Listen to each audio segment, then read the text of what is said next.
চূড়ান্ত হয়েছে UEFA champions লিগের সেমির লাইন আপ। আগেই টিকিট কেটেছিল বার্সেলোনা এবং পিএসজি। এবার তাদের সঙ্গী হলো ইংলিশ ক্লাব আর্সেনাল এবং ইতালিয়ান দল ইন্টার মিলান, যেখানে ফরাসিদের মুখোমুখি হবে গানাররা, বার্সার প্রতিপক্ষ ইন্টার মিলান। চ্যাম্পিয়ন্স লিগের এবারের সেমিফাইনালের লাইন আপটা অন্য যে কোনো বারের চেয়ে একেবারেই ভিন্ন। ইউরোপিয়ান ফুটবলের 4টি শীর্ষ লিগ থেকে প্রতিদ্বন্দ্বিতা করবে Barcelona, PSG, Arsenal O inter Milan.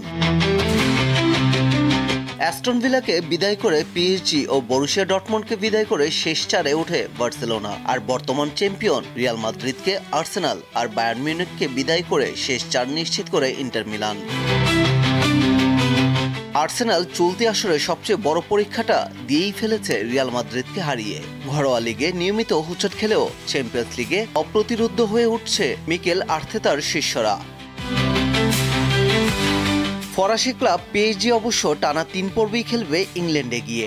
Round of 16-এর প্রতিপক্ষ ছিল লিভারপুল। কোয়ার্টার ফাইনাল খেলেছে অ্যাস্টন ভিলার বিপক্ষে, আর সেমিফাইনালে তাদের খেলতে হবে আর্সেনালের সঙ্গে। সেমির 2 লাইন আপের মধ্যে বার্সা ইন্টারের লড়াই আগেও দেখা গিয়েছে 2010 সালে সেমিফাইনালেই। সেই দলের এখন আর কেউ না থাকলেও পুরাতন উত্তাপ যোগান দেবে নতুন করে।